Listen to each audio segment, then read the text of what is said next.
இதே புரட்சி தலைவி அம்மா பிறந்த நாள் விழா. அந்த நன்னாளிலே அற்புதமான அறிவிப்பை நான் வெளியிட்டேன்.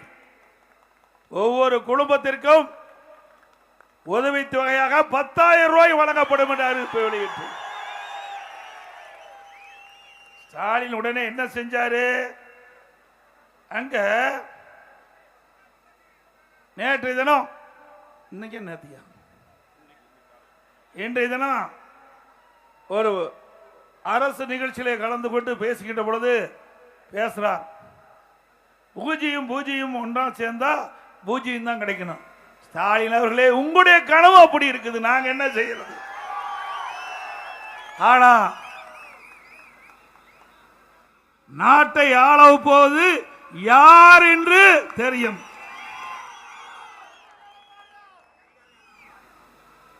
ஆனா திராவிட முன்னேற்ற கழகத்தை பொறுத்த வரைக்கும் தேர்தலில் பூஜ்ஜியத்தை தான் மக்கள் கொடுக்க போறாங்க இந்த கூட்டணிக்கு. இன்றைக்கு நடைபெறுகின்ற தேர்தலில் ராஜ்யம் யாருக்கு என்று மக்கள் பார்க்கின்ற பொழுது நம்முடைய கூட்டணிக்கு தான் ராஜ்யம்.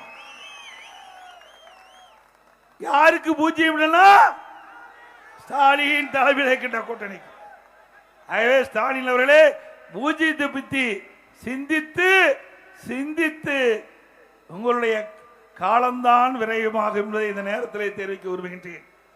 அது மட்டுமல்ல, இன்றைக்கு ஸ்டாலின் பேசுறார். அவரு 5,000 ரூபாய் அறிவிச்சதுனாலதான் அது இன்றைக்கு நாட்டில் சூப்பர் ஹிட் ஆகிட்டு தான். 5,000 ரூபாய் அறிவிச்சது சூப்பர் ஹிட். எப்படி அறிவிச்சாங்க? பிப்ரவரி மாசம் உரிமை தொகை கிடையாது, மார்ச் மாசம் உரிமை தொகை கிடையாது, ஏப்ரல் மாசம் உரிமை தொகை கிடையாது. அந்த 3 மாத உரிமை தொகையை சேர்த்து கோடை காலம் 2,000 ரூபாய் 5,000 ரூபாய் கொடுத்திருக்கிறார். எதுக்கு? சொன்ன மாதிரி தேர்தல் பயம் வந்து விட்டது ஸ்டாலினுக்கு. இந்த அறிவிப்பு மூலமாக தேர்தல் பயத்தை அவர் வெளிச்சு போட்டு காட்டிட்டார். சிந்திச்சு பாருங்க. ஏன்னா ஒவ்வொரு மாதமும் கிடைக்க வேண்டிய தொகையை முன்பணமா கொடுக்கிறார், அவ்வளவுதான். இவர் அறிவிச்சாலும் அறிவிக்காவிட்டாலும் ஆன்கோயிங் ஸ்கீம், தொடர்ந்து நடைமுறைப்படுத்துகின்ற திட்டம் அது செயல்படுக்கும்.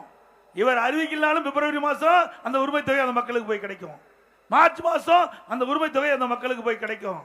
அதே மாதிரி ஏப்ரல் மாசமும் அந்த குடும்ப தலைவிக்கு அந்த உரிமை தொகை போய் கிடைக்கும். ஆனா இவர் ஒரு நாடகத்தை அரங்கேற்றி ஏதோ மக்களுக்கு பெரிய தொகையை கொடுப்பதை போல ஒரு பொய்யான தோற்றத்தை உருவாக்கி ஒரு கவர்ச்சிகரமா இதை அறிவிச்சு மக்களுடைய வாக்குகளை பெறுவதற்கு தந்திரமாக ஸ்டாலின் எடுத்த அறிவிப்பு தான் இந்த அறிவிப்பு. கோடை காலத்தில் 2,000 ரூபாய் கொடுக்கிறாராம். இப்பதான் கோடை காலம் வருதா? 2026 தான் கோடை காலம் வருதா? இந்த ஆட்சி பொறுப்பேற்று 22வது வருஷம் கோடை காலம் வந்தது, 23வது வருஷம் கோடை காலம், 24வது வருஷம் கோடை காலம், 25வது வருடம் கோடை காலம். இந்த கோடை காலத்தெல்லாம் மக்களை பற்றி கவலைப்படாத முதலமைச்சர் இன்றைய தினம் தேர்தல் வந்த காரணத்தினால இந்த கோடையில் இருக்கின்ற மக்களுக்கு இந்த கோடை நிதியை கொடுத்திருக்கிறார். எவ்வளவு தந்திரம் பாருங்க. அதான் சூப்பர் ஹிட். திரு ஸ்டாலின் அவர்களே, சூப்பர் ஹிட். நாங்க 10,000 கொடுத்தது அறிவித்தது சூப்பர் ஹிட். உங்களுடைய ஆட்சியில விலைவாசி விண்ணை தோடுகின்ற அளவுக்கு உயர்ந்து போயிட்டது. விண்ணை முட்டுகின்ற அளவுக்கு விலைவாசி உயர்வு. இன்றைக்கு மக்களுக்கு, நகர மக்கள், மாநகராட்சியில் வாழ்கின்ற மக்கள், பேரூராட்சியில் வாழ்கின்ற மக்கள், இன்றைக்கு அனைத்து மக்களுக்கும் வீட்டு வரி 100% உயர்வு. 1,000 ரூபாய் வீட்டு வரி கட்டிங்களா, 2,000 ரூபாய் கட்டணும். கடை வரி 150% உயர்வு. இன்னைக்கு கடையில் 1,000 ரூபாய் கட்டினா அதிமுக ஆட்சியில் திராவிட முன்னேற்றங்கள் 1,800 ரூபாய், கிட்டத்தட்ட 2,200 ரூபாய் கட்டணும். அதோட ஒவ்வொரு ஆண்டும் இந்த வரி 6% உயர்ந்து கொண்டே போகும். ஒவ்வொரு ஆண்டும் இந்த வீட்டு வரி, கடை வரி 6% உயர்ந்து கொண்டே போகும். அது மட்டும் இல்ல, மின் கட்டணம் கிட்டத்தட்ட 57% உயர்ந்து விட்டது இந்த ஆட்சியில். அதிமுக ஆட்சியில் நீங்க 1,000 ரூபாய் கட்டினத இப்ப 2000 ரூபாய் கட்ட வேண்டிய சூழ்நிலை வந்துட்டது. ஆக இப்படி குடிநீர் வரி உயர்வு, குப்பைக்கு வரி உயர்வு, இப்படி வரி மேல் வரி போட்டு மக்களை வாட்டி வதைக்கின்ற அரசாங்கம் அதிலிருந்து மக்களை காப்பாற்ற வேண்டும். அதற்குத்தான் அதிமுக தேர்தல் 3ஆம் கட்ட தேர்தல் அறிக்கையில் எல்லா குடும்பத்திற்கும் மாதந்த வருடத்து ஒரே கட்டமாக 10,000 ரூபாய் வழங்கப்படும் என்ற அறிவிப்பை கொடுத்தோம். அந்த நிதி சுமையை குறைப்பதற்காக உதவித்தொகையை அறிவிச்சோம். ஸ்டாலினால பொறுக்க முடியல, பதறாரு, வாயில வடை சுடுறாரு. நீங்க தான் வாயில வடை சுடுற? 5 வருஷமா வடை சுட்டு மக்களுக்கு உங்களுடைய ஆட்சியில் சலிப்பு ஏற்பட்டு விட்டது. 5 ஆண்டுல எத்தனை பேர் வச்சிருக்கிற? கொஞ்ச நஞ்ச பேர் இல்லைங்க, அவ்வளவு பேர். இதுல உங்களுக்கு ஏதாவது தெரியுதான்னு பாருங்க.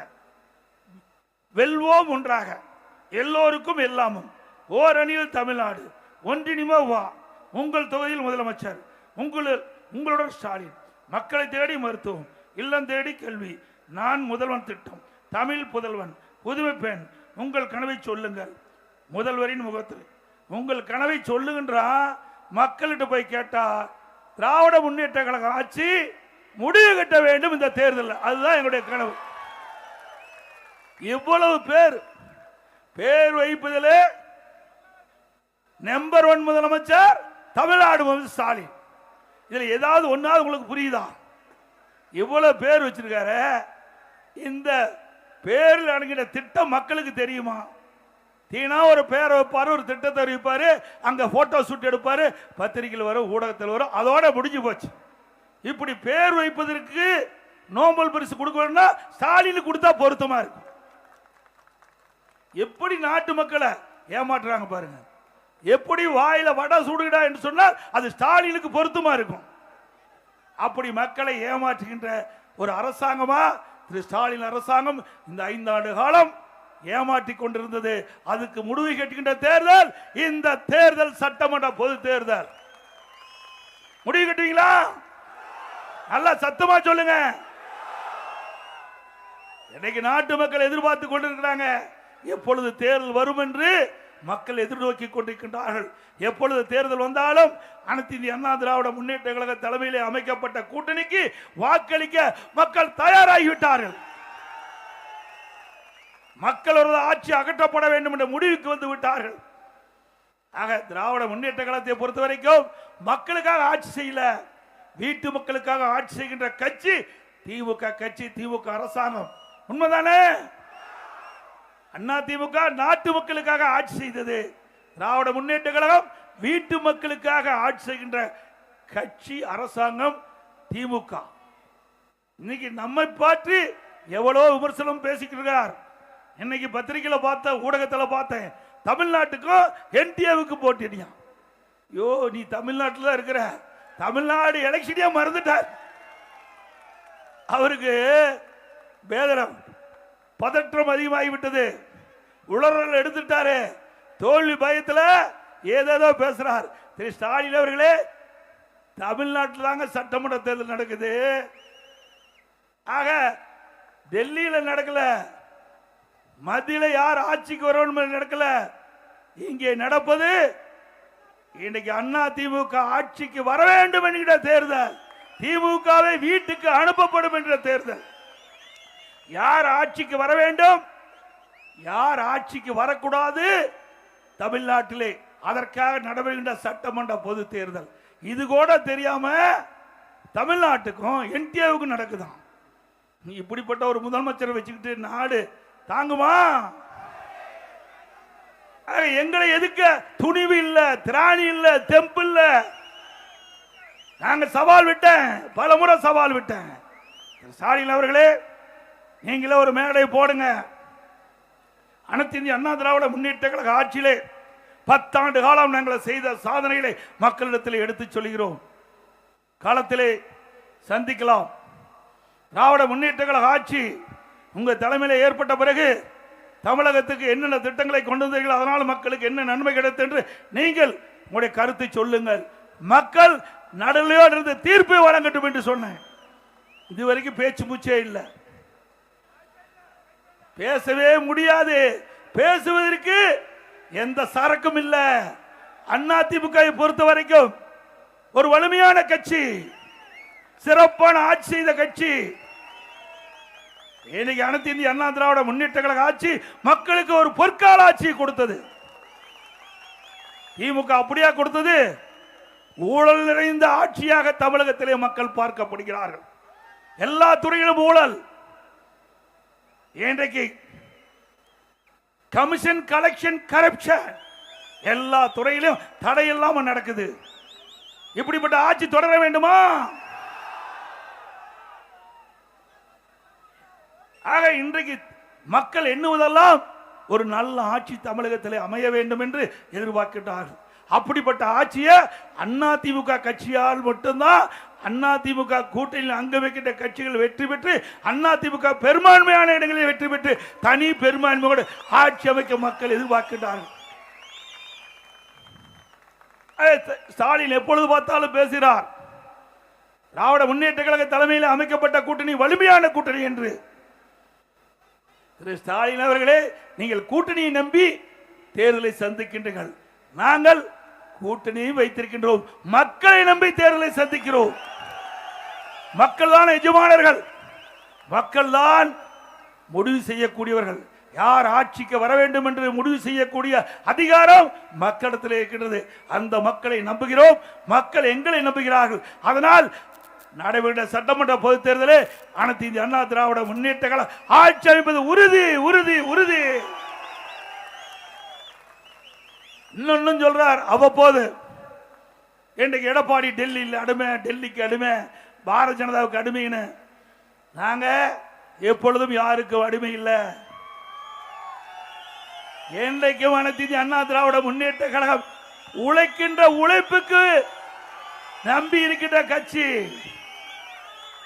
மக்களுக்கு நிறைய திட்டங்களை கொடுத்து, நன்மைகளை கொடுத்து, அதன் மூலமாக மக்களுடைய ஆதரவை பெற்ற இயக்கம் அதிமுக இயக்கம், அதிமுக அரசாங்கம். உங்க கட்சி அப்படி அல்ல.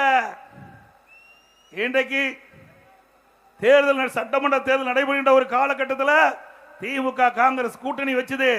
அந்த காலகட்டத்தில் அறிவாலயத்தில் முதல் மாடியில் ரெய்டு, தரைதளத்தில் கூட்டணி பேச்சுவார்த்தை. மிரட்டி கையெழுப்பு வாங்க மாட்டாங்க. காங்கிரஸ் கட்சி சேர்ந்த மிரட்டி திராவிட முன்னேற்ற கழகத்தை அடிமைப்படுத்தி தேர்தலில் கூட்டணி வைத்தீங்க. நீங்க தாங்க காங்கிரசுக்கு அடிமை. திராவிட முன்னேற்ற கழகம் தான் காங்கிரசுக்கு அடிமை. எங்களை பொறுத்த வரைக்கும் எங்களுடைய கூட்டணி அங்க வைக்கின்ற கட்சிகள் எல்லாம் ஒரே நோக்கம், ஒரே கருத்து, மக்கள் விரோத ஆட்சி, திமுக ஆட்சி அகற்றப்பட வேண்டும். அப்படி ஒத்த கருத்துடைய கட்சிகள் எல்லாம் இன்னைக்கு ஒன்றாக இணைந்திருக்கின்றது. அண்ணா திமுக, பாரதிய ஜனதா, தேசிய ஜனநாயக கூட்டணி என்ற அமைப்பை ஏற்படுத்தி அந்த கூட்டணிக்கு அண்ணா திமுக தலைமை தாங்கிட்டது. அண்ணா திமுக ஆட்சி அமைக்கும். எங்களுடைய கூட்டணி வேட்பாளர் இபிஎஸ் என்று உள்துறை அமைச்சரே சொல்லிட்டு போயிட்டார். எங்க கூட்டணி திறந்த மனதோடு இன்றைக்கு தேர்தல் பிரச்சாரத்தை ஆரம்பித்து விட்டோம். மதுராங்கத்தில் முதலாக பாரத பிரதமர் நரேந்திர மோடி அவர்கள் அந்த பிரச்சாரத்தில் ஈடுபட்டார். அப்பொழுது எங்களுடைய கூட்டணி கட்சி சேர்ந்த தலைவர்கள் எல்லாம் மேடையிலே தோன்றி தங்களுடைய கருத்துக்களை பகிரங்கமாக தெரிவித்தார்கள். கட்சியில் அப்படி இருக்குதா? இன்றைக்கு நான் வருகின்ற கூட பெயரை பார்த்தேன், பத்திரிகை பார்த்தேன். காங்கிரஸ் திமுக கருத்து வேறுபாடு. காங்கிரஸ் கட்சி சேர்ந்த, தமிழ்நாட்டை சேர்ந்த மாநில பொறுப்பாளர், மாநிலத்திற்கு நிரூபிக்கப்பட்ட காங்கிரஸ் கட்சி சேர்ந்த பொறுப்பாளர் பேசுகிறார், ஆட்சியிலே பங்கு வேண்டும், எங்களுடைய அடிப்படை உரிமை. கேள்வி கேட்க ஆரம்பிச்சிட்டாங்க. இந்த 10 நாட்களாக பத்திரிகையில் வருகின்ற செய்தி இதுதான். ஊடகத்தில் வருகின்ற செய்தி, காங்கிரசுக்கும் திமுகவுக்கும் பிரச்சனை ஏற்பட்டு விட்டது, வார்த்தை போர் ஆரம்பிக்கப்பட்டு விட்டது, கூட்டணியில் விரசல் ஏற்படுகின்ற சூழ்நிலை ஏற்பட்டு விட்டது. ஆக வருகின்ற சட்டமன்ற பொதுத் தேர்தலில் காங்கிரஸ் திமுக கூட்டணி இருக்குமா இல்லையா என்ற கேள்வி மக்களிடத்தில் எழுப்பிவிட்டது. உண்மைதானே? ஆகவே ஸ்டாலின் அவர்களே, 2 மாதத்திற்கு முன்பு என்ன பேசுனீங்க? எடப்பாடி பழனிசாமி கடையை விரித்து வைத்துக் கொண்டிருக்கின்றார், கூட்டணியை கூவிக்கு அழைக்கிறார், யாரும் இல்லை என்று சொன்னீங்க. எங்க கூட்டணியை பொறுத்த வரைக்கும் திறந்த மனதோடு ஒருமித்த கருத்தோடு கூட்டணி அமைச்சிருக்கிறோம். வலிமையான கூட்டணி. எங்க கூட்டணி நடைபெற்ற சட்டமன்ற பொதுத் தேர்தலில் அதிக இடங்களிலே வென்று நிச்சயமாக அண்ணா திமுக ஆட்சி அமைக்கும். அதை ஸ்டாலின் பார்க்க போகிறார். இன்றைய தினம் என்ன சிந்திச்சு பாருங்க. இன்றைக்கு திரு நேர் அவர்கள் அவருடைய நகர்ப்புற வளர்ச்சி துறையில் பல்வேறு முறைகேடு நடந்திருக்குது. அதே போல குடிநீர் வழங்கல் துறையில் பணி நியமனம் அதுல பல லட்சம் வாங்கி அதுல முறைகேடு நடந்திருக்குது. இதையெல்லாம் இடி ஆதாரத்தோட கண்டுபிடிக்கப்பட்டு இன்றைக்கு தமிழகத்தில் இருக்கின்ற உயர் காவல்துறைக்கு அந்த அறிக்கை அனுப்பி எஃப்ஐஆர் போடு சொல்றாங்க. இதுவரைக்கும் 3 முறை அறிக்கை இடி தமிழ்நாடு இருக்கின்ற உயர் காவல்துறைக்கு அனுப்பி அவர்கள் இதுவரை வழக்கு பதிவு செய்யல. இதனால அண்ணா திமுக சார்பா நீதிமன்றத்தில் வழக்கு தொடர்ந்தோம். அந்த வழக்கில் நீதிமன்றம் அந்த இடி தமிழ்நாடு அரசுக்கு வழங்கப்பட்ட அந்த அறிக்கையில முறைகேடு நடைபெற்றது தெளிவா தெரியுது. அதனால வழக்கு பதிவு செய்யுங்க தீர்ப்பு கொடுத்தாச்சு. இன்னும் வரைக்கும் வழக்கு பதிவு செய்யல. இந்த ஆட்சி வந்த பிறகு நீதிமன்ற தீர்ப்பை மதிப்பதே கிடையாது. மதிக்கிறாங்களா? நீதிமன்றத்தையே மதிக்காத ஒரே அரசாங்கம்னா திமுக அரசாங்கம். சிந்திச்சு பாருங்க. இன்றைக்கு கள்ளக்குறிச்சியில 68 பேர் கள்ளச்சாராயம் பருகி இறந்துட்டாங்க. நாம நீதிமன்றத்தில் தமிழ்நாடு இருக்கிற காவல்துறை விசாரிச்சா நியாயமான தீர்ப்பு கிடைக்காது, பாதிக்கப்பட்டவர்களுக்கு நியாயம் கிடைக்காது. ஏன்னா மாநில காவல்துறையே அதுக்கு தக்க விசாரணை மேற்கொள்ள முடியாது. ஏன்னா அவர்கள் தான் இந்த கள்ளச்சாராயம் விற்பதற்கு துணையாக இருந்த காரணத்தாலே அவர்களே விசாரணை அதிகாரியை போட்ட எப்படி விசாரணை சரியா நடக்கும்? அதனால சிபிஐ விசாரணை வேண்டும் என்று உயர்நீதிமன்றத்திலே வழக்கு தொடர்ந்தோம். உயர்நீதிமன்றம் சிபிஐ விசாரணை மேற்கொள்ளலாம் என்று தீர்ப்பளித்தது. அதை எதிர்த்து சுப்ரீம் கோர்ட்டுக்கு போற. எதுக்கு போற? எதுக்காக போறீங்க உச்ச நீதிமன்றத்துக்கு மேல்முறையீடு செய்ய? உங்களுக்கு தான் மடியில கனம் இல்ல, வழியில பயம் இல்ல, அப்புறம் எதுக்கு போறீங்க? ஒரு நியாயமான விசாரணை தேவை என்று மக்கள் எதிர்பார்க்கிறாங்க. அந்த நியாயமான விசாரணையை உயர்நீதிமன்றம் இன்றைக்கு சிபிஐ விசாரணை மேற்கொள்ள வேண்டும் என்று தீர்ப்பளிக்கப்பட்ட பிறகு நீங்க எதுக்கு உச்ச நீதிமன்றம் போறீங்க? இன்னைக்கு அண்ணா நகரில் ஒரு சிறுமிக்கு பாலியல் வன்கொடுமை, அதுல சிபிஐ விசாரிக்க வேண்டும் உயர்நீதிமன்ற தீர்ப்பு. அதை எதிர்த்து உச்ச நீதிமன்றம் போறீங்க. யாரை காப்பாத்த? ஆக சிந்தித்து பாருங்கள். இந்த ஆட்சியில குற்றவாளிகளை காப்பாற்றுவதிலே முன்னுரிமை கொடுத்துக் கொண்டிருக்கிற அரசாங்கம் திராவிட முன்னேற்ற கழக அரசாங்கம். இப்படிப்பட்ட அரசாங்கம் தொடர வேண்டுமா? நல்லா சத்தமா சொல்லுங்க. எவ்வளவு அநியாயம்! இன்னைக்கு தமிழ்நாடு காவல்துறை திமுகவுடைய கைப்பாவையாக மாறிவிட்டது. நியாயம் கிடைக்காது இந்த ஆட்சியில. இந்த ஆட்சியில் இருக்கின்ற காவல்துறை விசாரிக்கப்பட்டால் நியாயம் கிடைக்காது. அதனாலதான் சிபிஐ விசாரணை மேற்கொள்ள வேண்டும் என்று தொடர்ந்து அனைத்து இந்திய அண்ணா திராவிட முன்னேற்ற கழகம் பல்வேறு வழக்குகளை சுட்டிக்காட்டி நீதிமன்றம் சென்று தீர்ப்பை பெற்றால் அதற்கு மேல்முறை செய்கின்ற அரசாங்கம் திமுக அரசாங்கம். ஆக இன்றை சிந்திச்சு பாருங்க. அதோட இந்த ஆட்சி வந்த பிறகு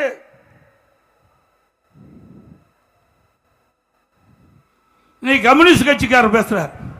இன்னைக்கு இந்த கட்சி திராவிட முன்னேற்ற கழக தலைமையில் அமைக்கப்பட்ட கூட்டணிக்கெல்லாம் அடிமை சாசனம் எழுதி கொடுத்துட்டாங்க. 10 வருஷமா எல்லா கட்சியுமே திமுக கட்சிக்கு இன்றைக்கு அடிமையா இருக்குது. அவள் செய்கின்ற தவறை எதுவுமே சுட்டி காட்டுவதில்லை. இன்றைக்கு கம்யூனிஸ்ட் கட்சிக்காரர் பேசுறார். இன்னைக்கு அண்ணா திமுக பாரதிய ஜனதா கட்சி கூட்டணி அமைச்சிருக்குது. அந்த தேசிய ஜனநாயக கூட்டணி அங்க வைக்கின்ற கட்சிகள் அவர்கள் அந்த கூட்டணியில் அங்கம் வைக்கின்ற கட்சிகளுக்கு அங்கங்க என்னென்ன தொகுதி கொடுக்கப்படும் என்ற ஒரு அறிவிப்பை கொடுத்த உடனே அதுக்கு ஒரு களங்கம் கற்பிக்கிறார் கம்யூனிஸ்ட் கட்சி சேர்ந்த திரு சண்முகம் அவர்கள். திரு சண்முகம் அவர்களே, நீங்கள் அடிமைத்தனமாக இருக்கின்றது இந்த 10 ஆண்டுல மக்களுக்கு தெரியும். அதனாலதானே கம்யூனிஸ்ட் கட்சி வளராம இருக்குது. எங்க கூட்டணியில் அப்படி அல்ல. தேர்தல் நடக்கும்போது கூட்டணி அமைச்சிருக்கிறோம். தேர்தல் முடிஞ்சு விருப்பப்பட்டா கூட்டணியில் தொடரலாம், இல்லைன்னா அவருடைய கொள்கைப்படி அந்த கட்சி செயல்படலாம். இதே திரு சண்முகம் அவர்கள் ஒரு போராட்டத்தில் கலந்து கொண்டு இன்னைக்கு தொலைக்காட்சிக்கு பேட்டி கொடுக்கின்ற போது குறிப்பிடுகிறார், திராவிட முன்னேற்ற கழகம் அந்த ஒரு அந்த பேட்டி கொடுக்கின்ற பொழுது நிருபர் கேட்கின்றார், திராவிட முன்னேற்ற கழக ஆட்சியிலே கொடுக்கப்பட்ட வாக்குறுதி 98% நிறைவேற்றப்பட்டதாக சொல்கிறார்கள். அது உங்களுடைய கருத்து என்னன்னு கேட்கிறாங்க. அப்ப திரு சண்முகம் அவர்கள் சொல்லுகிறார், எங்க நிறைவேற்றினாங்க அவர்கள் சொல்லுகிறாங்க, ஆனா அப்படிப்பட்ட திட்டம் 98% நிறைவேற்றப்படவில்லை என்று இவரே சொன்னார். ஆக அன்றைக்கு ஒரு பேச்சு, இன்றைக்கு ஒரு பேச்சு. ஆக தேர்தல் வந்து விட்டது. அவர்களால் பொறுத்து கொள்ள முடியல. அதிமுக பிஜேபி கூட்டணி அமைக்காது என்று பல பேர் எதிர்பார்த்தாங்க. அதிமுக பிஜேபி கூட்டணி அமைத்தவுடனே கருத்துக்கள் இன்றைக்கு வெவ்வேறு விதமா இருக்குது. அதிமுகவை பொறுத்த வரைக்கும் திராவிட முன்னேற்ற கழக ஆட்சி அகற்றப்பட வேண்டும் என்ற அடிப்படையில் அமைக்கப்பட்ட கூட்டணி.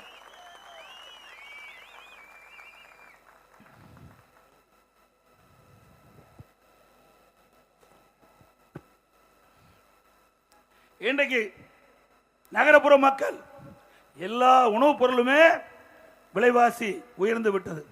அரிசி விலை உயர்ந்து விட்டது, பருப்பு விலை உயர்ந்து விட்டது, எண்ணெய் விலை உயர்ந்து விட்டது. இதையெல்லாம் சொல்லுவதற்கு காரணம் மக்கள் கடுமையாக விலைவாசி உயர்வால் பாதிக்கப்பட்டிருக்கிறாங்க. அதனால பச்சரிசி அதிமுக ஆட்சியில் 1 கிலோ 40 ரூபாய்க்கு வித்துட்டு, திமுக ஆட்சியில் 1 கிலோ 77 ரூபா. பொன்னி புழுங்கல் அரிசி 1 கிலோ அதிமுக ஆட்சியில் 42, இன்னைக்கு 75 ரூபாய்க்கு விற்குது.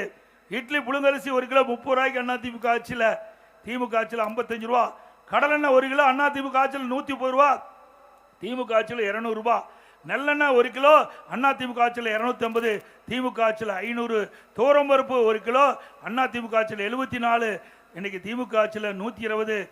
இப்படி பன்மடங்கு இந்த உணவுப் பொருட்கள் விலை உயர்ந்து போச்சு. இதனால் ஏழை மக்கள், நடுத்தர மக்கள் கடுமையாக பாதிக்கக்கூடிய சூழ்நிலை இருக்குது. இதையெல்லாம் இந்த அரசாங்கம் கண்டுகொள்ளவில்லை. ஆனால் அனைத்து இந்திய அண்ணா திராவிட முன்னேற்ற கழகத்தை பொறுத்த வரைக்கும் ஆட்சி இருக்கின்ற பொழுது, இந்த உணவுப் பொருள் விலை ஏறுகின்ற பொழுது அந்த உணவுப் பொருள் விலையை கட்டுப்படுத்த வேண்டும் என்பதற்காக அதுக்கு விலை கட்டுப்பாட்டு நிதியம் என்ற ஒரு நிதியை 100 கோடி ஒதுக்கி, இன்றைக்கு எந்த உணவுப் பொருள் விலை ஏறுகிறதோ அந்த உணவுப் பொருள் எந்த மாநிலத்தில் விலை குறைவாக இருக்கிறதோ அங்கே கொள்முதல் செஞ்சு கூட்டுறவுத்துறையின் மூலமாக இங்கே வந்து விற்பனை செஞ்சு அந்த உணவுப் பொருளுடைய விலையை கட்டுப்படுத்தி அரசாங்கம், அதிமுக அரசாங்கம் இப்படி ஏழை மக்கள், நடுத்தர மக்கள் பாதிக்கக்கூடாது என்று பாதிப்புக்கு அடையக்கூடிய சூழ்நிலை, பாதிப்பிலிருந்து மீட்டெடுத்த அரசாங்கம் அதிமுக அரசாங்கம். அப்படி ஏதாவது ஒன்னாவது செஞ்சிருக்காங்க இந்த அரசாங்கத்தில்? 24 மணி நேரம் கொள்ளையடிப்பதிலே இவருடைய கவனம் தான் போயிட்டு இருக்குது. எந்தெந்த துறையில எவ்வளவு கொள்ளையடிக்கலாம், அதுதான் திமுக அரசுடைய கொள்கையா இருக்குது. இன்னொன்னையும் சொல்றார், ஏற்கனவே சொல்லிட்டு இருந்தார் அதிமுக அரசாங்கத்தை பத்தி, இப்ப சொல்லுவதே கிடையாது, நிறுத்திட்டாங்க. அந்த அளவுக்கு ஊழல் நிறைந்த அரசாங்கம். நல்லா சிந்திச்சு பாருங்க, இந்தியாவில் எத்தனையோ மாநிலம் இருக்குது. எந்த மாநிலம் ஊழலுக்காக கலைக்கப்பட்ட மாநிலம் அல்ல. ஊழலுக்காக கலைக்கப்பட்ட ஒரே அரசாங்கம் திமுக அரசாங்கம். உண்மைதானே? அதே போல திமுக ஆட்சியில திரு கருணாநிதி இருக்கும் போதே பெரிய ஊழல். இன்றைக்கு சர்க்காரிய கமிஷன் அந்த அறிக்கையில குறிப்பிடுறாங்க, விஞ்ஞான முறைப்படி ஊழல் செய்கின்ற ஒரு அரசாங்கம் திமுக அரசாங்கம் என்று. இப்படி எங்கேயுமே எந்த மாநிலத்திலும் இப்படி ஒரு அரசை குற்றம் சாட்டியது கிடையாது. அப்படிப்பட்ட குற்றச்சாட்டு உள்ள ஒரே அரசாங்கமா திமுக அரசாங்கம் இருந்தது. பூச்சி மருந்து ஊழல், அரிசி பேர ஊழல், சர்க்கரை பேர ஊழல், அதே போல இப்படி பல ஊழல். அதே போல வீராணம், அந்த வீராணம் குடிநீர் திட்டத்துக்கு அந்த ஊழல், வீராண ஊழல். இன்னைக்கு அந்த பைப்பெல்லாம் காட்சி அளிக்குது. இன்னொன்னு அற்புதமான ஊழல் செஞ்சிருக்கிறாங்க. அதுல வந்திருக்குது செய்தி, அந்த சர்க்கரையெல்லாம், சர்க்கரை பேர ஊழல்ல சர்க்கரை மூட்டையெல்லாம் சர்க்கரையில எறும்பு தின்னுட்டுது. என்ன தின்னுட்டுது? எவ்வளவு பச்சை போய் அப்படி அறிக்கை தாக்கல் பண்ணிருக்காங்க திமுக அரசாங்கம். பிறகு அந்த சாக்கு, அந்த சக்கரை மூட்டில் இருக்கிற சாக்குல கரையா அரிச்சிட்டு. இப்படி விஞ்ஞான முறைப்படி ஊழல் செய்கின்ற ஒரே அரசாங்கம் திமுக அரசாங்கம், திமுக கட்சி. அதே போல இன்னைக்கு கட்டுமான பொருட்கள், நகரத்தில் வாழ்கின்ற மக்கள் வீடு கட்ட வேணும், கடை கட்ட வேணும்னா அதிமுக ஆட்சியில் இந்த கட்டுமான பொருட்கள் விலை கட்டுப்பாட்டில் இருந்தது. நீங்க பாத்தீங்கன்னா எம்சாண்ட் அதிமுக ஆட்சியில் 3000 ஒரு யூனிட், இன்னைக்கு திமுக ஆட்சியில் 6000 ரூபாய்க்கு விற்குது. 100% உயர்ந்து விட்டது. ஒரு யூனிட் ஜல்லி அதிமுக ஆட்சியில் 2000 ரூபாய், இன்னைக்கு திமுக ஆட்சியில் 5500 ரூபாய். சுமார் ஒரு யூனிட்டுக்கு 3500 ரூபாய் உயர்ந்து விட்டது. ஒரு டன் கம்பி அதிமுக ஆட்சியில் 40,000. இன்னைக்கு திமுக ஆட்சியில் ஒரு டன் கம்பி 65,000 விற்குது. ஒரு செங்கல் அதிமுக ஆட்சியில் 8 ரூபாய்க்கு விற்றது, இப்போ 12 ரூபாயிலிருந்து 13 ரூபாய்க்கு விற்குது. சிமெண்ட் ஒரு மூட்டை 240 ரூபா அதிமுக ஆட்சியில், இன்றைக்கு ஒரு மூட்டை சிமெண்ட் 300 ரூபாயிலிருந்து 400 ரூபாய் 350 ரூபாய்க்கு விற்குது. இப்படி கட்டுமான பொருட்கள் விலை இன்றைக்கு விண்ணை முட்டிக்கிட்ட அளவுக்கு உயர்ந்து போச்சு. இனி யாருமே நிஜத்தில் வீடு கட்ட முடியாது, கனவுல வீடு கட்டி மகிழ்ந்துக்கலாம் இந்த ஆட்சி இருக்கின்ற வரை. இப்படிப்பட்ட ஆட்சி தொடர வேண்டுமா? அது மட்டும் இல்ல, இன்னைக்கு 1000 சதுரடி இன்னைக்கு நகராட்சி பகுதியில் வீடு கட்டணும்னா இன்னைக்கு மாநகராட்சின்னு பார்த்தீங்கன்னா கிட்டத்தட்ட அதிமுக ஆட்சியில் 37,800 ரூபாய் அதுக்கு கட்டணம் செலுத்த வேணும். இந்த பிளான் அப்ரூவ்னு சொல்லுவாங்க. கட்டட அனுமதிக்கு மாநகராட்சி பகுதியில் 1000 சதுரடிக்கு 37,800. திமுக ஆட்சியில் கிட்டத்தட்ட 1,08,000 ரூபாய் மாநகராட்சி பகுதியில் கட்ட வேணும்.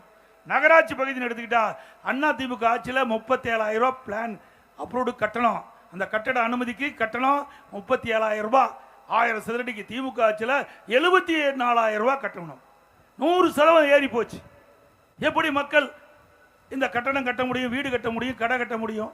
அது மட்டும் இல்ல, திராவிட முன்னேற்ற கழக தேர்தல் அறிக்கையில் வெளியிட்டிருக்கிறாங்க, கட்டுமான பொருட்கள் விலை ஏறுகின்ற பொழுது அதை இன்றைக்கு அத்தியாவசிய பட்டியலில் சேர்க்கப்பட்டு விலை குறைக்கப்படும் என்ற அறிவிப்பை திராவிட முன்னேற்ற கழகம் வெளியிட்டது. இதுவரைக்கும் இந்த கட்டுமான பொருட்கள் விலையை கட்டுப்படுத்த முடியாத அரசாங்கம். அது மட்டும் இல்ல, 2021 சட்டமன்ற பொதுத் தேர்தலில் திராவிட முன்னேற்ற கழகத்தின் சார்பாக 525 அறிவிப்புகள் இன்றைய முதலமைச்சர் இன்றைக்கு எதிர்க்கட்சி தலைவராக இருந்தார் அப்பொழுது அறிவித்தார். இன்றைக்கு 5 ஆண்டு ஆட்சி முடிகின்ற தருவாயில் இந்த 5 ஆண்டுல முக்கிய திட்டங்கள் எதுவுமே நிறைவேறல, முக்கிய அறிவிப்புகள் இதுவரை எதுவுமே நிறைவேற்றப்படல. 565 அறிவிப்புகளை 4 பங்கு அறிவிப்புக்கு தான் இன்றைக்கு நிறைவேற்றிருக்கிறாங்க. சுமார் 75% அறிவிப்புகள் இன்னும் நிறைவேற்றப்படவில்லை. அத்தனையும் பொய் சொல்லி மக்களை ஏமாற்றி கவர்ச்சிகரமாக பேசி ஆட்சிக்கு வந்த பிறகு மக்களை மறந்த அரசாங்கம் திமுக அரசாங்கம். முக்கியமான அறிவிப்பு, நம்முடைய இளைஞர்கள் மாணவர்கள் கல்வி கடன் வங்கியில் வாங்கியிருக்கிறாங்க. திமுக ஆட்சிக்கு கல்வி கடன் ரத்து பண்ணாங்களா? கிராமப்புறம் 100 நாள் ஏழை திட்டம் 150 நாள் உயர்த்தினாங்களா? பெட்ரோல் டீசல் விலை குறைச்சாங்களா? மாதந்தோறும் கேஸ் சிலிண்டருக்கு மானியம் 100 ரூபாய் கொடுத்தாங்களா? நீட் தேர்வு ரத்துனாங்க. நீட் தேர்வு ரத்தாவதற்கு ரகசியம் இருக்குன்னு சொன்னாங்க. அந்த ரகசியத்தை போன கூட்டத்தொடரில் முதலமைச்சர் சொன்னார், உச்ச நீதிமன்ற தீர்ப்புனால நாங்க நீட் தேர்வுக்கு விலக்களிக்க முடியாது என்று ரகசியத்தை போட்டு உடைச்சிட்டார். ஆக நிறைவேற்றினாரா? அத்தனையும் பொய். அதே போல திராவிட முன்னேற்ற கழக சார்பாக நடவேண்ட சட்டமன்ற பொது தேர்தலில் கொடுக்கப்படுகின்ற அறிவிப்பு அத்தனையும் பொய்யான அறிவிப்பாக தான் இருக்கும்.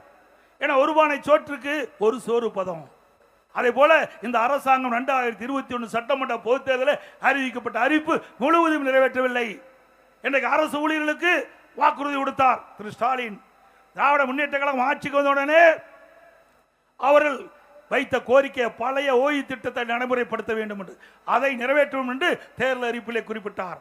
திராவிட முன்னேற்ற கழகம் ஆட்சிக்கு வந்தால் அரசுடைய கோரிக்கை பழைய ஓய்வு திட்டத்தை நடைமுறைப்படுத்த வேண்டும். நடைமுறைப்படுத்தல. அரசு ஊழியர்களை ஏமாற்றி விட்டார். அரசு ஊழியர் கொந்தளிப்போர் இருக்கிறார். செவிலியர்கள் போராட்டம். திராவிட முன்னேற்ற கழகம் ஆட்சிக்கு வந்தால் அந்த செவிலியர்கள் தற்காலிக பணியாளர் இருக்கின்ற செவிலியர்கள் நிரந்தர பணியாளர் ஆக்கப்படும் என்று அவர்கள் வீதியிலே வந்து போராட்டம். சத்துணவு அமைப்புகள் விரிவு போராட்டம், அங்கன்வாடி ஊழியர்கள் போராட்டம், விவசாயிகள் போராட்டம், மின்சார ஊழியர்கள் போராட்டம், இப்படி பலதரப்பட்ட மக்களும் இன்றைக்கு தமிழகத்திலே தினந்தோறும் போராட்டம் என்று தமிழகம் ஒரு போராட்ட களமாக இன்றைக்கு மாறிவிட்டது. ஆக ஸ்டாலின் கொடுக்கப்பட்ட வாக்குறுதி அத்தனையும் நிறைவேற்றாத காரணத்தினாலே அதை மக்கள் இன்னைக்கு கொந்தளிப்போர் இருக்கின்றால் எப்பொழுது தேர்தல் வரும் என்று இந்த போராட்டத்தில் ஈடுபட்டவர்கள் அத்தனை எதிர்நோக்கி கொண்டிருக்கின்றார்கள். அவர்களெல்லாம் வருகின்ற சட்டமன்ற பொது தேர்தலில் நம்முடைய கூட்டணிக்கு வாக்களித்து வெற்றி பெற செய்வதற்கு துணை நிற்க தயாராகிவிட்டார்கள்.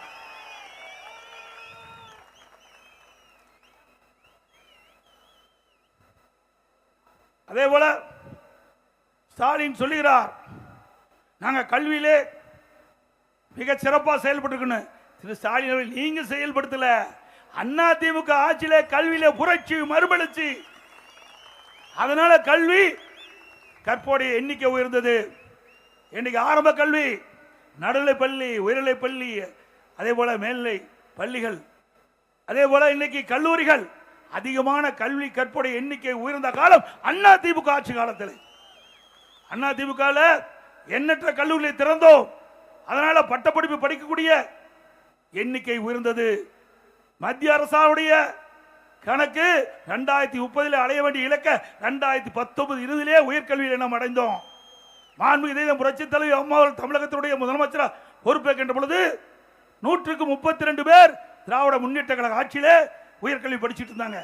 கல்வியிலே புரட்சி மறுமலர்ச்சி, அதிகமான கல்லூரிகளை திறந்ததன் விளைவு நம்முடைய ஏழை எளிய குடும்பத்தில் பிறந்த மாணவ மாணவிகள் பட்டப்படிப்பு படிப்பதில் அதிகமாக கவனம் செலுத்தி அதிகம் பேர் சேர்ந்து அந்த உயர்கல்வி படிக்கக்கூடிய எண்ணிக்கை உயர்ந்தது. அதனால அண்ணா திமுக ஆட்சி 2019-20 100க்கு 54 பேர் உயர்கல்வி படிச்சாங்க. இன்றைக்கு திமுகவில் என்ன, அது குறைஞ்சு போச்சு.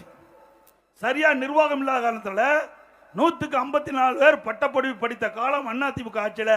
இன்றைக்கு திராவிட முன்னேற்ற கழக ஆட்சி சரியாக கவனம் செலுத்தா காலத்தில் 100க்கு 48 பேர் இன்றைக்கு உயர்கல்வி படிக்கிறாங்க. சுமார் 6% குறைஞ்சு போச்சு. இப்படிப்பட்ட ஆட்சி தொடர வேண்டுமா? அதே போல தொழில், இன்னைக்கு ஸ்டாலின் பேசுறார். திராவிட முன்னேற்ற கழகம் ஆட்சிக்கு வந்த பிறகு 1179 புரிந்துணர்வு ஒப்பந்தங்கள் போடப்பட்டது. 12,32,000 கோடி தொழில் முதலீடு ஈர்க்கப்பட்டது அப்படின்னு ஒரு பச்சை பொய்ய சொல்றார். இதனால சுமார் 36 லட்சம் பேருக்கு வேலை கிடைப்பதாக சொல்றார். அது மட்டுமல்ல, இன்றைக்கு அவர் வெளிநாடு போகிறார். தொழில் முதலீட்டு ஈர்ப்பதற்காக ஜெர்மன் நாட்டுக்கு செல்கின்ற பொழுது விமான நிலையத்திலே பேட்டி கொடுக்கின்ற பொழுது 77% புரிந்துணர்வு ஒப்பந்தங்கள் நிறைவேற்றப்பட்டதாக சொல்றார். அப்படி 77% திமுக ஆட்சியில் தொழிற்சாலையில் வந்திருந்தா, பயன்பாட்டுக்கு வந்திருந்தா பல லட்சம் பேருக்கு வேலை கிடைச்சிருக்கும். வேலை கிடைச்சதா? அத்தனையும் பொய். பேசுவது பூரா பொய். வாய் திறந்தா பொய். பொய்யை தவிர்த்து எந்த உண்மையும் வர்றதில்லை. ஆக இப்படி தமிழகத்தில் உண்மைக்கு மாறாக பொய்யை பேசி இளைஞர்களை, பெற்றோர்களை ஏமாற்றி வாக்குகளை பெறுவதற்காக இந்த அரசு போடுகின்ற நாடகம் என்பதை மக்கள் உணர வேண்டும். இதே அனைத்து இந்திய அண்ணா திராவிட முன்னேற்ற கழகம் மாண்புமிகு புரட்சி தலைவி அம்மாவர்கள் தமிழகத்துடைய முதலமைச்சர் இருக்கின்ற காலகட்டத்தில் 2015ஆம் ஆண்டு தொழில் முதலீட்டு மாநாட்டை சென்னையில் நடத்தி சுமார் 2,42,000 கோடி தொழில் முதலீட்டு ஈர்க்கப்பட்டு 74 புரிந்துணர்வு ஒப்பந்தங்கள் போடப்பட்டு பயன்பாட்டுக்கு வந்து லட்சக்கணக்கான பேருக்கு வேலை கிடைக்கிறது. அதே வழியில் வந்து அனைத்து இந்திய அண்ணா திராவிட முன்னேற்ற கழக அரசாங்கம், அம்மாவுடைய அரசாங்கம் 2016 2021 வரை 2019ஆம் ஆண்டு தொழில் முதலீட்டாளர் மாநாட்டை சென்னையில் நடத்தி 3,05,000 கோடி தொழில் முதலீட்டு ஈர்க்கப்பட்டு 304 புரிந்துணர்வு ஒப்பந்தங்கள் போடப்பட்டு பயன்பாட்டுக்கு வந்து லட்சக்கணக்கான பேருக்கு வேலை கிடைக்குது. இது அண்ணா திமுக ஆட்சியுடைய நிலைப்பாடு. இன்னைக்கு அண்ணா திமுக ஆட்சியில் தான் படித்த இளைஞர்களுக்கு வேலைவாய்ப்பு உருவாக்கி தந்தோம். அண்ணா திமுக ஆட்சியில் தான் உயர்கல்விக்கு முன்னுரிமை கொடுத்து அதிகமான பேர் உயர்கல்வி படிச்சாங்க. படித்த இளைஞர்களுக்கு வேலைவாய்ப்பை உருவாக்கி தந்ததும் அண்ணா திமுக ஆட்சி. அதோட இன்னைக்கு அடிக்கடி பேசுகிறார் ஸ்டாலின். தினந்தோறும் பத்திரிகையில் பக்கமே விளம்பரம் வந்துகிட்டு இருக்குது. திராவிட முன்னேற்ற கழக ஆட்சிக்கு வந்தவர்கள் 11.19% இன்னைக்கு பொருளாதார வளர்ச்சின்னு.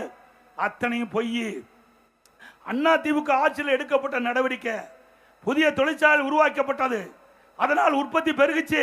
அந்த உற்பத்தியை கணக்கு காட்டி இன்றைக்கு இந்த ஆட்சியில் பொருளாதார வளர்ச்சி என்று ஒரு தவறான பொய்யான கணக்கை வெளிப்படுத்தி இருக்கிறார்.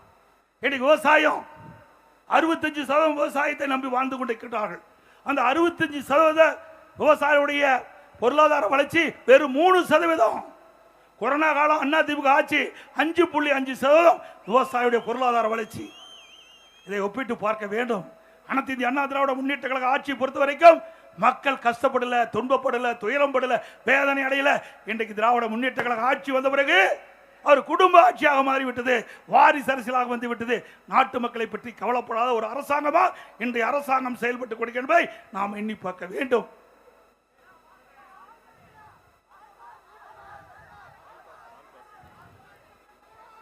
அது மட்டுமல்ல, இன்றைக்கு திராவிட முன்னேற்ற கழகம் ஆட்சிக்கு வந்த பிறகு நீங்கள் சிந்தித்து பார்க்க வேண்டும், ஒவ்வொருவரும் சிந்திக்க வேண்டும்.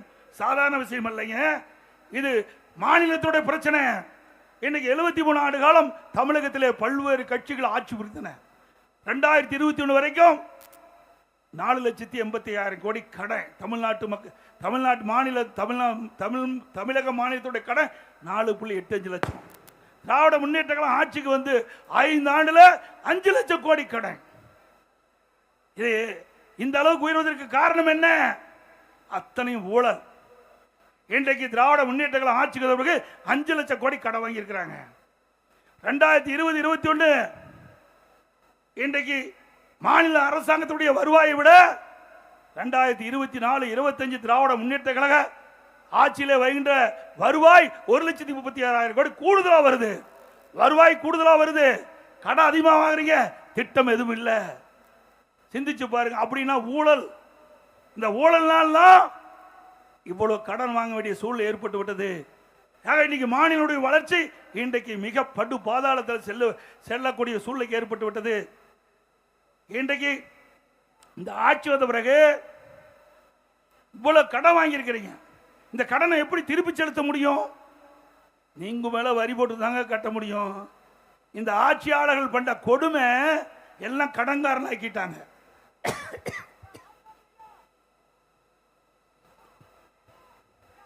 சிந்திச்சு பாருங்க, எல்லாத்தையும் கடன்காரன் ஆக்கிட்டாங்க. இன்றைக்கு கடன் அழி இந்தியாவிலேயே கடன் வாங்குவதில் முதல் மாநிலம் தமிழ்நாடுங்க. பல மாநிலம் இருக்குது. மகாராஷ்டிரா பெரிய மாநிலம், உத்தரப்பிரதேசம் பெரிய மாநிலம், மத்திய பிரதேசம் பெரிய மாநிலம். அப்படிப்பட்ட மாநிலத்தில் கூட இவ்வளவு கடன் கிடையாது. இந்தியாவிலேயே கடன் அதிகமுள்ள மாநிலம் தமிழ்நாடு. அதிகமாக கடன் வாங்கின முதலமைச்சர் தமிழ்நாடு முதலமைச்சர் ஸ்டாலின். வாய்கிலேயே பேசுறாரு, வடை சுடுறாரா? நீ தான் வடை சுட்டு ஒரு வழியை தமிழ்நாட்டை ஆக்கிட்டிய. இன்னொன்னு எடப்பாடி பழனிசாமி துரோகிங்கிறார். நாங்க துரோகி இல்லைங்க, நான் ஒரு விவசாய குடும்பத்திலே பிறந்து வளர்ந்தவன். மக்களோட மக்களாக பழகி மக்களுடைய கஷ்ட நஷ்டம் துன்பம் துயர் பங்கு பெற்றவன். உங்களை போல ராஜா வாழ்க்கை வாழல. உங்க அப்பா முதலமைச்சராக இருந்தார், உங்க அப்பா திமுக தலைவராக இருந்தார், அதனுடைய செல்வாக்கில் நீ எம்எல்ஏ ஆன. நாங்க அப்படி இல்லை, இங்கே இருந்து இங்கே வந்திருக்கிறேன். இங்க இருக்கின்ற கஷ்டம் எனக்கு உணர்வுபூர்வமா தெரியும், உங்களுக்கு அந்த கஷ்டம் தெரியாது ஸ்டாலின் அவர்களே. ஆக மக்களுடைய கஷ்டத்தை நாங்கள் உணர்ந்திருக்கின்றோம். நான் மட்டுமில்ல, இங்க இருக்கின்ற அறிவிச்சவர் பெஞ்சமின், இங்க இருக்கின்ற கழக நிர்வாகிகள் தொண்டர்கள், நாங்கள்லாம் மக்களோட மக்களாக வாழ்ந்து கொண்டிருக்கின்றோம். மக்களுக்கு என்ன பிரச்சனை உடனுக்குடன் எங்களை சந்திப்பார்கள், தெரிவிப்பார்கள், அதற்கு தேவையான நிவாரணத்தை செய்வோம். அதுதான் அதிமுக. அதனாலதான் எங்க தலைவர்கள் மறைந்தாலும் இன்றைக்கும் உயிரோட்டம் உள்ள கட்சி அதிமுக கட்சி. எங்களை எவ்வளவு கொடுமைப்படுத்தினீங்க. பொன்மனச்செம்மல் புரட்சி தலைவர் எம்ஜிஆர் இந்த இயக்கத்தை துவக்கின்ற பொழுது எவ்வளவு பிரச்சனை உண்டாக்குனீங்க, அவ்வளவு தடைகள், அதையெல்லாம் தகர்த்தெறிந்து ஆட்சி விடத்திலே அமர்ந்து சிறப்பான ஆட்சி கொடுத்தார். இதே புரட்சி தலைவர் அம்மா அவர் இந்த கட்சியை துவக்கின்ற பொழுது எவ்வளவு பிரச்சனை சந்தித்தார். அதையெல்லாம் முறியடித்து வென்று சிறப்பான ஆட்சி நாட்டு மக்களுக்கு தந்த தலைவர் பொன்மனச்செம்மல் புரட்சி தலைவர், இதே புரட்சி தலைவி அம்மா. அதே வழியில் அம்மா மறைவுக்கு பிறகு நான் முதலமைச்சர் பொறுப்பேற்கின்ற பொழுது எவ்வளவு சோதனையை நான் சந்தித்தேன் என்று அறிவிச்சவர் பெஞ்சமின் அவர்களுக்கு இங்கே தெரியும். சட்டமன்றத்தில் கொஞ்சம் கலாட்டாவா? சட்டமன்ற மாமன்றம், அந்த மாமன்றத்தில் மேதக ஆளுநருடைய ஆணைக்கு இணங்க சட்டப்பேரவை தலைவர் என்னிடத்தில் ஒரு உத்தரவை பிறப்பித்தார். நீங்க முதலமைச்சர் ஆகிட்டீங்க, இன்னைக்கு பெரும்பான்மையை சட்டமன்றத்தில் நிரூபித்து காட்டுங்கிறார். அந்த பெரும்பான்மை நிரூபிக்கின்ற பொழுது திரு ஸ்டாலின் தலைமையில் இருக்கின்ற சட்டமன்றம் சரியான கலாட்டா. எங்களுடைய மேஜை மீது ஏறி டான்ஸ் ஆடுறாங்க சட்டமன்றத்தில். எல்லா தொலைக்காட்சியிலையும் பார்த்துருப்பீங்க. எங்களுடைய சட்டப்பேரவை தலைவர் அந்த புனிதமான நாற்காலிருந்து கீழே தள்ளி அந்த இருக்கையில் போய் திமுக எம்எல்ஏ அமர்றார். அதுவும் எங்களுடைய சட்டப்பேரவை தலைவர் பட்டியலத்தை சேர்ந்தவர். அப்படி என்ற ஒரு காரணத்தினால்தான் அவரை கீழே தள்ளி அந்த புனிதமான நாற்காலியிலே போய் திமுக நபர் அமர்கிறார். அப்படிப்பட்ட ஒரு அலங்கோலமான நிகழ்ச்சி திமுக செய்த சதி. அதில் நம்ம வெற்றி பெற்றோம், அங்க பெரும்பான்மையை நிரூபிச்சோம், வெற்றி பெற்றோம். அது தாங்க முடியாத ஸ்டாலின் சட்டை கிழிச்சிட்டு நடு ரோட்டில் வீதியிலே போனார். திரு ஸ்டாலின் அவர்களே, நாங்க பெரும்பான்மை நிரூபிக்கின்ற பொழுது அதையே உங்களால் தாங்கிக்க முடியல. மீண்டும் அதிமுக ஆட்சி தமிழகத்திலே மலர்கின்ற பொழுது சட்டம் மட்டும் இல்ல, எது இல்லாத போகிறீங்களே தெரியல. சமிதியில் அனைத்து இந்திய அண்ணா திராவிட முன்னேற்ற கழகத்தை பொறுத்த வரைக்கும் இன்றைக்கு தமிழகத்திலே சட்ட ஒழுங்கு அடியோடு சீர்குலைந்து விட்டது. எங்கே பார்த்தாலும் போதைப் பொருள் விற்பனை அமோகம் நடந்துகிட்டு இருக்குது. இதை கட்டுப்படுத்த தவறி அரசாங்கம், திமுக அரசாங்கம். ஏன்னா திமுக கட்சிக்காரர் தான் பல நிர்வாகிகள் இதிலே தொடர்பு இருப்பதாக செய்திகள் வந்து கொண்டிருக்கின்றன. அதனால இந்த ஆட்சியில் அதை கட்டுப்படுத்த முடியல. ஆக இன்றைக்கு தமிழகத்தில் இளைஞர்கள், மாணவர்கள், பொதுமக்கள் இந்த கஞ்சா போதைக்கு அடிமையாகி குற்றச் செயலில் ஈடுபடுறாங்க. எங்க பார்த்தாலும் கொலை, கொள்ளை, திருட்டு, பாலியல் வன்கொடுமை நடக்காத நாளே இல்லை. தொலைக்காட்சியை ஆன் பண்ணா முந்தையெல்லாம் தங்க நிலவரம் வரும், வெள்ளி நிலவரம் என்னன்னு வரும், இப்ப கொலை நிலவரம் என்னன்னு வந்துட்டு இருக்கு. இப்படிப்பட்ட ஆட்சி தொடர வேண்டுமா? ஆக இன்னைக்கு திராவிட முன்னேற்ற கழகம் நிர்வாக திறமைமற்ற அரசாங்கம் ஆகிட்டது. இன்றைக்கு நான் அண்மையில் நான் பேசினேன், வருவாயை பெருக்கி நாட்டு மக்களுக்கு தேவையான திட்டங்களை கொடுப்போம்னு சொன்னேன். அதை வளர்த்தானுங்கள அப்படியே பொய்ய உருட்டா பண்டி பண்றாங்க. வருவாய் இருக்குதுன்னா, வருவாயை பெருக்குதுன்னா இன்றைக்கு அந்த வசூல் முழுமையா செய்ய வேணும். பல்வேறு லீக்கேஜ் அங்கங்க முறையா வரி செலுத்துகின்றவர்கள் சரியா செலுத்தல. திமுக ஆட்சிக்கு உதவியா இருந்த காரணத்தினால அதை முறையாக வசூல் செய்யாத காரணத்தில் அரசுக்கு வருகின்ற வருவாய் குறைந்திருக்கின்றது. அந்த வருவாய் முழுமையா நாம வசூல் பண்ணுகின்ற பொழுது தேவையான அளவுக்கு, திட்டங்களுக்கு தேவையான அளவுக்கு வருவாய் கிடைக்கும். ஒரு சிறப்பான ஆட்சியை நாட்டு மக்களுக்கு தருவோம் நேரத்தில் தெரிவித்து இன்னைக்கு அண்ணா திமுக ஆட்சியில் தான் சிறப்பான திட்டத்தை கொண்டு வந்திருக்கிறோம். திராவிட முன்னேற்ற கழகம் ஆட்சிக்கு வந்து ஒரு பெரிய திட்டத்தையாவது கொண்டாந்துருக்காங்களா? கொண்டாந்தாங்களா? கொண்டாடுறாரு. அப்பா மேல பேர் வைக்கிறதுக்கு ஒரு கட்டடத்தை கட்டுவார், நூலகத்துக்கு அவர் பேரை வைப்பார். இதுதான் இந்த ஆட்சியில் பார்க்க முடியுது. எழுதாத பேனாவை நடுக்காட்டில் போய் நடுக்கடல்ல கொண்டு வைக்கிறார். நடுக்கடல்ல 82 கோடி யாருடைய பணம்? உங்களுடைய மக்களுடைய வரி பணம். ஏன் அறக்கட்டளையில் நிறைய 8000 கோடி இருக்குது. இன்னைக்கு திராவிட முன்னேற்ற திரு கருணாநிதி குடும்பத்துக்கு அந்த அறக்கட்டளையில் 8000 கோடி, அதில் கொண்டு போய் ஒரு 82 கோடி செலவழிச்சு நடுக்கடலில் பேனா வைங்க. யார் வேண்டாங்க? எழுதாத பேனாவை எங்கே வச்சா என்னங்க? சரி, பேனா வைக்கிறேங்கிறீங்க. திரு கருணாநிதி அடக்கம் செஞ்ச அந்த நினைவிடத்துக்கு முன்னாடி ஒரு 2 கோடியில் பேனா வைங்க, நாங்கள் வேண்டாங்கல்ல. 82 கோடி ரூபாயை உகுதாரித்தனமாக செலவு பண்ண அரசாங்கம் தொடர வேண்டுமா? இன்னொருத்தர் துணை முதலமைச்சர், அவர் கார் பந்தயம் நடத்துறார். எங்க நாட்டுக்கு அது அவசியம். அது நூற்றுக்கணக்கான இந்த மக்களுடைய வரி பணத்தை செலவழிக்கிறாங்க. இப்படிப்பட்ட ஊதாரித்தனம் செலவு செய்கின்ற ஆட்சி தொடர வேண்டுமா? சிந்திச்சு பாருங்க. அதோட மெட்ரோ ரயில் திட்டம் அண்ணா திமுக ஆட்சி கட்ட 2 நான் முதலமைச்சர் இருக்கும்போது இந்தியாவிலேயே ஒரு திட்டத்துக்கு அதிகமான நிதியை பெற்ற ஒரே அரசாங்கம் அண்ணா திமுக அரசாங்கம். 63,000 கோடி மத்தியில் இருக்க அரசாங்கத்திடையே நாம் அனுமதி பெற்று மாண்புமிகு உள்துறை அமைச்சர் மரியாதைக்குரிய அமித்ஷா அவர்களை நேரடியாக அழைத்து வந்து அடிக்கல் நாட்டப்பட்டு அந்த திட்டம் இன்றைக்கு முடியும் தருவாயில் இருக்கிறது. இது அண்ணா திமுக ஆட்சி கிடைத்த பெருமை. ஒரே ஆண்டில் 11 அரசு மருத்துவக் கல்லூரி திறந்து காட்டணும். இதே திருவள்ளூர் மாவட்டம், திருவள்ளூர்ல பிரமாண்டமான மருத்துவக் கல்லூரி, மருத்துவமனை. உங்களால இப்படி ஒரு திட்டத்தையாவது உங்களால சொல்ல முடியுமா? கடல் நீரை குடிநீராக்கும் திட்டம் எல்லாம் அண்ணா திமுக ஆட்சியில் செயல்படுத்தி மக்களுக்கு தேவையான திட்டங்களை கொண்டு வந்து நிறைவேற்றி மக்களுடைய பெரும் மதிப்பை பெற்ற ஒரே அரசாங்கம் அண்ணா திமுக அரசாங்கம்.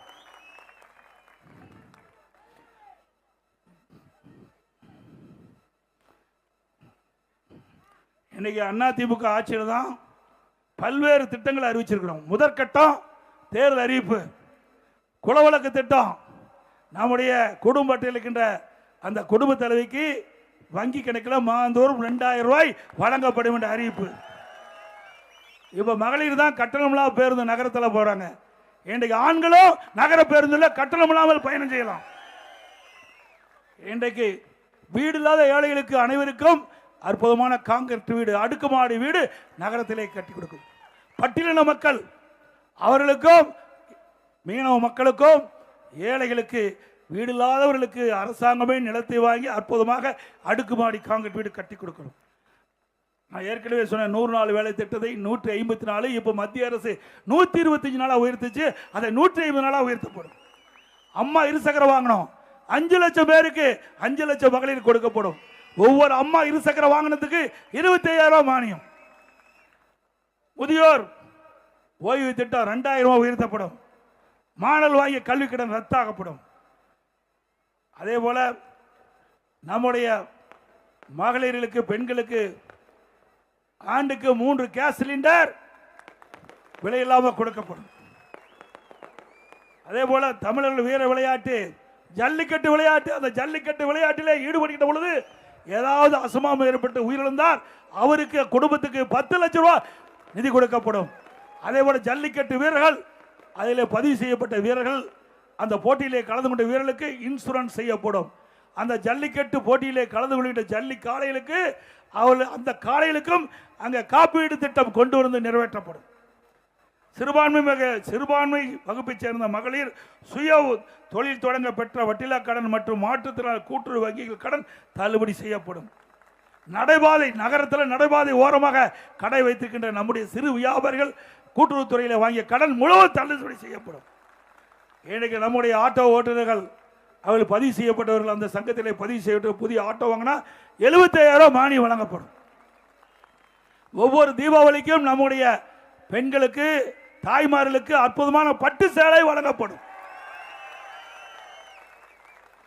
நான் ஏற்கனவே குறிப்பிட்டேன், இன்னைக்கு பல்வேறு விலைவாசி உயர்வு, சொத்து வரி உயர்வு, மின்கட்டண உயர்வு, குடிநீர் வரி உயர்வு, இப்படி மக்கள் தாக்கு பிடிக்க முடியாத அளவிற்கு இன்றைக்கு துன்பப்பட்டுக் கொண்டிருக்கிறார்கள். அதிலிருந்து அவர்களுக்கு உதவி செய்ய ஒவ்வொரு குடும்பத்திற்கு 10,000 ரூபாய் உதவித்தொகை வழங்கப்படும். அதேபோல படித்த இளைஞர்கள், இளம் பெண்கள் வேலைவாய்ப்பு அலுவலகத்திலே பதிவு செய்யப்பட்டிருக்காங்க.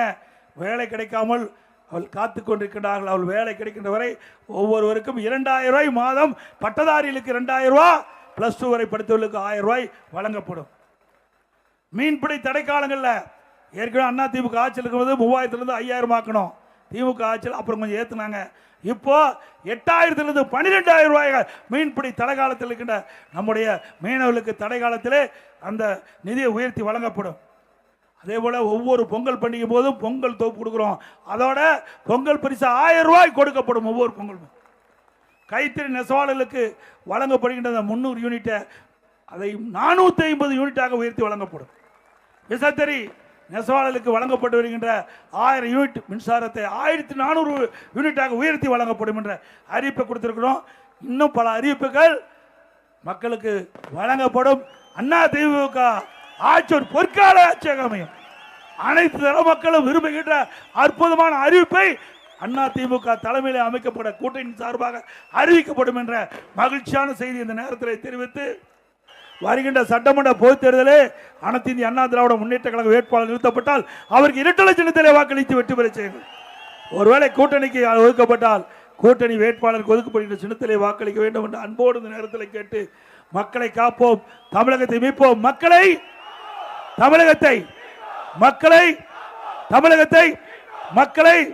தமிழகத்தை ஸ்டாலின் மாடல் அரசு, ஃபெயிலியர் மாடல் அரசு, பை பை ஸ்டாலின்.